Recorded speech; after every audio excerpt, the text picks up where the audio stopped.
हाय दोस्तों, आप सभी को हमारी यूट्यूब चैनल ऋषि स्टडी पॉइंट में बहुत बहुत स्वागत है। आज हम लोग 25 मार्च को होने वाला गणित के पेपर के कुछ महत्वपूर्ण सवालों को देखने वाले हैं। आज के हमारे इस वीडियो में हम लोग गणित के सब्जेक्टिव क्वेश्चनों को देखने वाले हैं। तो दोस्तों, आज के हमारे इस वीडियो को आप लोग शुरू से अंत तक देखें। तो चलिए दोस्तों, एक एक करके उन सभी क्वेश्चनों को देखते हैं। हमारा इस सेट का पहला क्वेश्चन में दो संख्या दी गई है, 657 और 306, और इन दोनों संख्याओं का एचसीएफ भी 9 दिया गया है। हमें एलसीएम ज्ञात करना है। तो चलिए दोस्तों, इसके सॉल्यूशन को देखते हैं। तो सबसे पहले हम लोग क्वेश्चन में जो जो दिया गया है उसे हम लोग लिख लेते हैं। यहाँ दिया गया है कि पहला संख्या 657 और दूसरा संख्या 306 है और एचसीएफ 9 है। इसीलिए हम लोग जानते हैं कि पहला संख्या गुना दूसरा संख्या बराबर एलसीएम गुना एचसीएफ। तो सबसे पहले हम लोग पहला संख्या को लिख लेते हैं 657 और दूसरा संख्या के स्थान पर 306, और एलसीएम हम लोग को निकालना है, इसीलिए एलसीएम गुना 9। तब हम लोग का एलसीएम बराबर हो जाएगा 657 गुना 306 बटा 9, और 9 के टेबल में 657 73 बार में आता है, इसीलिए हम लोग उसे काट देते हैं। तब हम लोग का निकल के आ जाएगा 73 गुना 306। जब उसे गुना करेंगे तो 22,338 आएगा, जो इन दोनों संख्याओं का एलसीएम होगा। हमारा अगला क्वेश्चन नंबर 2 कह रहा है कि वह द्विघात बहुपद ज्ञात कीजिए जिसके शून्यों का योग तथा गुणनफल क्रमशः 4 और 1 है। तो चलिए इसके सॉल्यूशन को देखते हैं। तो हम लोग सबसे पहले उस द्विघात बहुपद को मान लेते हैं कि माना वह द्विघात बहुपद ax² + bx + c बराबर 0 के रूप में है। इसे हम लोग समीकरण 1 मान लेते हैं। और हम लोगों को क्वेश्चन में शून्यकों का योग और गुणनफल दोनों दी गई है, इसलिए हम लोग इसे इस प्रकार लिख सकते हैं कि अल्फा + बीटा बराबर 4 दिया है और अल्फा × बीटा बराबर 1 यह भी दिया है। और हम लोग जानते हैं कि अल्फा + बीटा बराबर -b/a होती है। जब हम अल्फा + बीटा का मान रखते हैं तो -b का मान 4 आएगा और a का मान 1 आएगा, और अल्फा × बीटा बराबर c/a होती है। इसलिए जब अल्फा × बीटा का मान रखेंगे तो c का वैल्यू 1 आएगा। तुलना करने पर a बराबर 1 आएगा, b बराबर -4 आएगा और c बराबर 1 आएगा। जब हम a, b और c का वैल्यू माना हुआ द्विघात बहुपद में रखते हैं तो हम लोगों का द्विघात बहुपद x² - 4x + 1 आएगा। तो इस प्रकार वह द्विघात बहुपद x² - 4x + 1 होगा।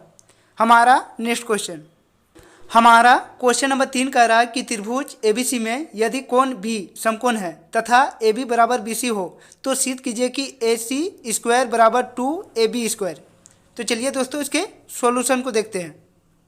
तो दोस्तों, कभी भूले नहीं कि जिस क्वेश्चन में फिगर की जरूरत पड़े उस क्वेश्चन में फिगर ड्रॉ अवश्य करें, नहीं तो जाने अनजाने में हम लोग अपना नंबर गंवा देते हैं।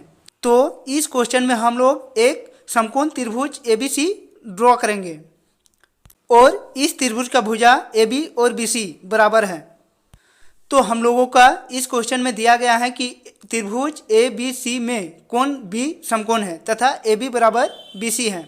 सिद्ध करना है AC² बराबर 2AB²। प्रमाण में हम लोग लिखेंगे कि त्रिभुज ABC से पाइथागोरस प्रमेय से कि AC² बराबर AB² + BC²। हम लोग BC के स्थान पर AB को रख देते हैं क्योंकि AB बराबर BC है। तब हम लोगों का निकल के आएगा कि AC² बराबर AB² + AB²। तब AC² बराबर 2AB² हो जाएगा, जो हम लोगों को इस क्वेश्चन में प्रूव करना था। हमारा नेक्स्ट क्वेश्चन अगला क्वेश्चन कह रहा है कि बिंदुओं A और B तथा -a और b के बीच की दूरी ज्ञात करें। तो चलिए दोस्तों, इसके सॉल्यूशन को देखते हैं। तो हम लोगों को यहाँ दो बिंदुओं का निर्देशांक दी गई है, तो हम लोग मान लेंगे कि पहला बिंदु A है जिसका निर्देशांक a और b है, और दूसरा बिंदु को हम लोग B मान लेते हैं जिसका निर्देशांक -a और -b है।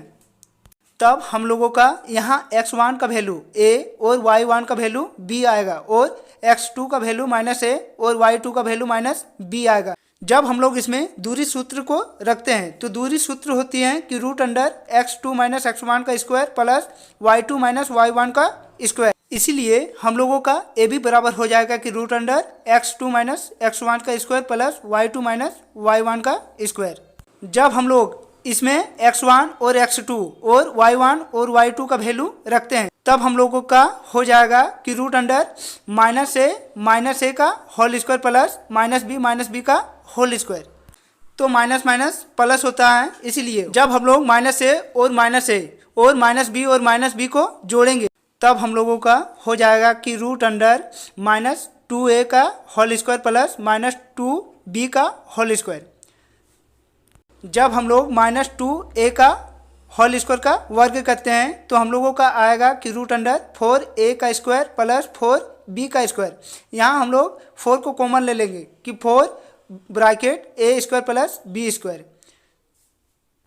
और हम लोग जानते हैं कि 4 का वर्गमूल 2 होता है, इसीलिए यहाँ पर हो जाएगा कि 2 root under a square plus b square. यही हमारा इस सवाल का सही जवाब होगा। हमारा अगला क्वेश्चन, हमारा क्वेश्चन नंबर 5 कह रहा है कि मान निकालिए 2 tan square 45 degree plus sine square 30 degree minus cos square 60 degree. तो चलिए इसके सॉल्यूशन को देखते हैं। तो हम लोग यह सभी जानते हैं कि tan 45 डिग्री का वैल्यू 1 होता है, साइन 30 डिग्री का वैल्यू 1/2 होता है और कॉस 60 डिग्री का वैल्यू 1/2 होता है।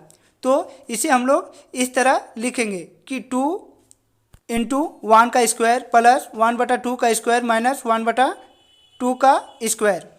तो जब हम लोग इसका वर्ग करेंगे तो निकल के आएगा 2 × 1 प्लस 1/4 माइनस 1/4। यहाँ हम लोगों को 1/4 एक प्लस में और एक माइनस में प्राप्त हुआ।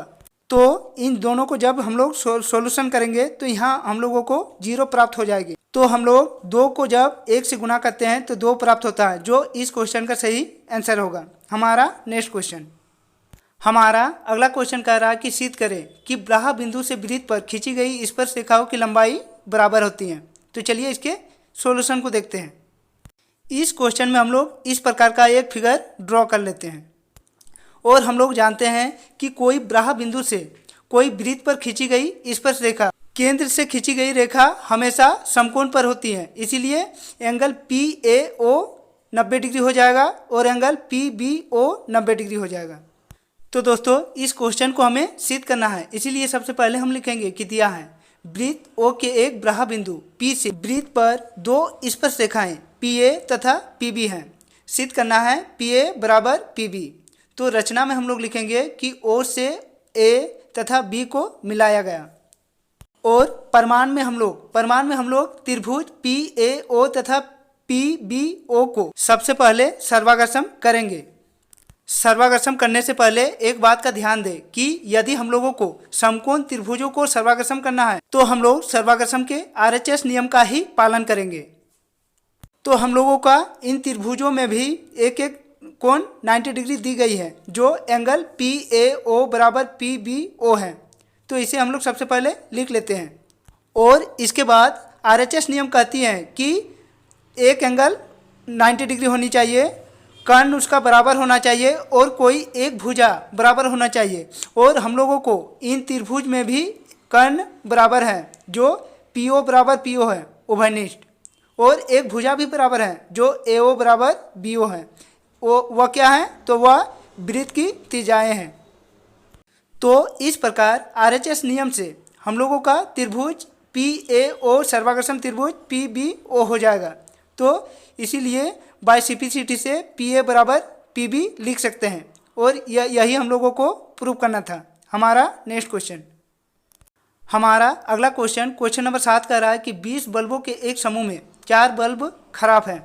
इस समूह में से एक बल्ब इच्छा अनुसार निकाला जाता है। इसकी क्या प्रयोक्ता है कि इसमें 2 क्वेश्चन दिया गया है। पहला में वह बल्ब खराब हो और दूसरा यह बल्ब खराब नहीं हो, इसकी प्रयोक्ता निकालनी है। तो चलिए दोस्तों इसके सॉल्यूशन को देखते हैं। तो सबसे पहले हम लोग क्वेश्चन में जो दी गई है उसे हम लोग लिख लेते हैं कि दिया है कि समूह में कुल बल्बों की संख्या बराबर 20 है। समूह में खराब बल्बों की संख्या 4 है, इसीलिए समूह में खराब ना होने वाले बल्बों की संख्या बराबर 20 - 4 बराबर 16। इस प्रकार हम लोग सबसे पहले क्वेश्चन को देखते हैं। सबसे पहला क्वेश्चन है कि बल्ब खराब होने की प्रयिकता। तो बल्ब खराब है, उसकी प्रयिकता 4/20 होगा। और दूसरा क्वेश्चन है बल्ब खराब नहीं होने की प्रयिकता, तो वह 16 है, तो उसका प्रयिकता हो जाएगा 16/20। हमारा नेक्स्ट क्वेश्चन, हमारा अगला क्वेश्चन कह रहा है कि दर्शाइए कि एक धनात्मक विषम पूर्णांक 4q + 1 या 4q + 3 के रूप का होता है, जहां q एक पूर्णांक है। तो चलिए इसके सॉल्यूशन को देखते हैं। इस प्रकार के क्वेश्चन में हम लोग सबसे पहले मान लेते हैं कि माना a एक विषम पूर्णांक है जो 4 से बड़ा है, अर्थात b = 4, और शेषफल हमेशा 4 से कम होगा। इसीलिए शेषफल आएगा 0 आ सकता है, 1 आ सकता है, 2 आ सकता है और 3 आ सकता है। उसके बाद हम लोग यूक्लिड विभाजन प्रमेय लगाते हैं। तो यूक्लिड विभाजन प्रमेय कहती है कि a = bq + r। केस 1 में जब r 0 हो तब क्या आएगा, तो तब a = 4q + 0 होगा, बराबर 4q। तो हम लोग जानते हैं कि कोई सम संख्या में कोई पूर्णांक को गुणा करेंगे तो हमेशा हम लोगों को सम पूर्णांक प्राप्त होगा।